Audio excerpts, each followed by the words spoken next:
that God had. He gave him a son, but Rachel was still barren.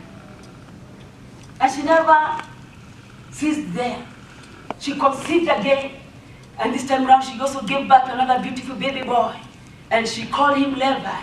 And she said, probably, peradventure my husband might have affection for me, but it was not that way. He didn't have a place for Leah at all. But Leah conceived again, and this fourth time, she gave birth to Judah. Judah means praise. She said, I don't care. Yakobo potelea mbali. Unipende usinipende, ole wako. Nimechoka kukupendeza. Lakini raundi hii, nimeamua katika unyonge wangu na udhaifu wangu, na kukataliwa kwangu, na kupuuzwa kwangu, na kuonekana sina maana yoyote. Nimetoa mwelekeo wangu na macho yangu kwa Mungu, na nimeazimia katika moyo wangu kumsifu Bwana. And when she gave birth to that fourth son, she called him Judah. Judah means praise. Praise will give you something that will be remembered. And out of Judah, Jesus was born from that lineage. And is termed as the Lion of tribe of Judah. Lion is the king of jungle. A lion is a man-eater. Lion does not feed on herbs and grass. A lion goes for meat, and flesh doesn't feed on carcasses. Flesh? Fresh. What do you want?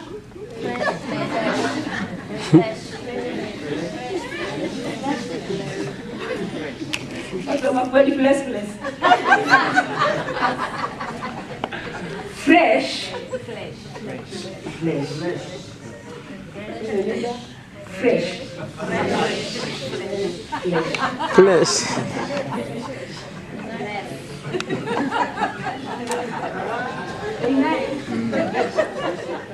Lion doesn't eat carcasses or dead bodies. Fresh ya nyama. Fresh.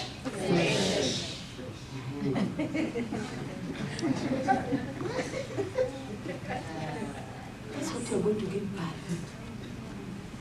Something that will be remarkable. Amen. When you put on praise in the time of your adversity, when you put on praise in time of pain, what you give back after that praise will be remembered. Amen. Will be a remembrance before God. Amen. That this person praised me in the time of sorrow. Amen. Amen. So Leah realizes men will always be men. No matter how much, you can never force love. Women, we grow in love. Don't ever marry a man at the other because mmoja amke tu amekupenda. If he never loved you, he will never love you. Hallelujah, amen. Amen. Hallelujah. But women, a woman can marry a man that she doesn't love, but with time she grows in love. That is human nature. But a man, no matter how much Leah gave birth, his heart was to Rachel. Hata kujua kama kulizaliwa simba. Ni huyu aliyempenda. Huyu tasa, huyu muongo tu. Na mwizi wa kawaida.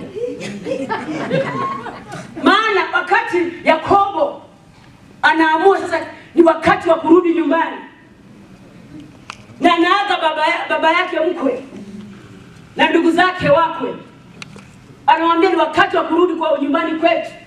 Anawaambia wake zake na watumishi wao, na anachukua ng'ombe na kondoo na mbuzi na mifugo yake yote. Rachel ni very shallow. Anatafuta kitu cha kuiba kwa baba yake, anakosa, anaiba miungu, vitu havina maana. Idols. Mwizi tu wa kawaida. Mrembo lakini ni mwizi. Na wakati Labani anafuatilia, maana miungu yake imeibiwa, anawafikia walipokuwa wamefika. Anasema tulieni hapa, maana kuna kitu kinakosekana nyumbani mwangu. Kuna mtu ameniibia miungu yangu. Maana akasema kwamba Rachel, beautiful but stupid, she sat on the gods of her father. Na Mungu naye ina akili kweli. Ni kazi ya mikono ya wanadamu. Mungu ya kukaliwa sio Mungu. That's why I sing songs with the revelation that all other gods are the work of men. If they can be sat on, if Kabote can be sat on, sio Mungu ovyo. Mungu akuketiwa na wanawake si Mungu ovyo. Mungu akuketiwa na Mungu na mwanamke tasa muongo. Ubavu. Mungu ovyo. Says no. Says not me. But wake up, no. I'm in my days. She's a liar. Hey, and a thief, stealing useless things. One time I was telling somebody, I said, don't steal a tire, steal an engine. When I got in the engine, it's okay, but tire.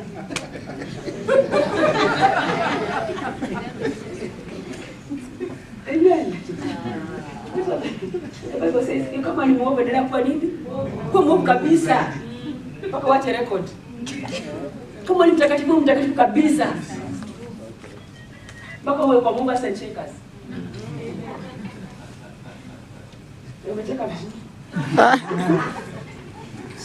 So my point was, you can never force love. Amen? That men, they love maybe first sight, but women, they grow in love. That's the difference. Amen? That's why a woman is a symbol of the church. God loved us first. Amen? Amen. But us, we struggle to love Him. Anatufanyia mambo mingi, but we grow in love. Because a woman is a symbol of the church. And when Leah diverted her attention from what she was going through, from the mockery of her younger sister, one time she said to her, you have taken my fruits like the way you stole my husband from me. This is the younger sister telling her this. But she diverted her attention. And she looked up to God and she said, I don't care what is happening around me. I don't care how much gifts I've given to Jacob and he doesn't appreciate me.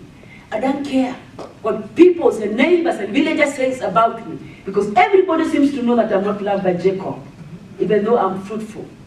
And she said, oh, praise the Lord. Amen. And she lifted up her praise before God. James 4:3, the Bible says, you can pray and live. But I believe you can never praise and live. Wherever you put on praise, the heavens opens for you. Amen. Wherever the praises go high, His glory come down. And when the glory of God come down, in that environment and atmosphere, any miracle is possible. Whatever looks so surmountable before you, God turn it to be a possibility in your life. God comes through for you. God makes your enemies to be ashamed. God makes you a star in the midst of darkness. God comes to comfort you when you are just about to give up. When you raise up your praise before God, God must show up. Psalms 104 says, and I tell myself, does it begin by that? 104. Bless the Lord, O my soul. O Lord my God, you are very great. You are clothed with honor and majesty, who cover yourselves with light as with a garment, who stretches out the heavens like a curtain. He's telling his soul, That my soul, can you see the greatness of God? Can you divert your attention from problems to see the greatness and the majesty of our God? Can you stop weeping and complaining and murmuring? Can you stop saying, I wish I was not in this situation? Can you stop saying, why me? And begin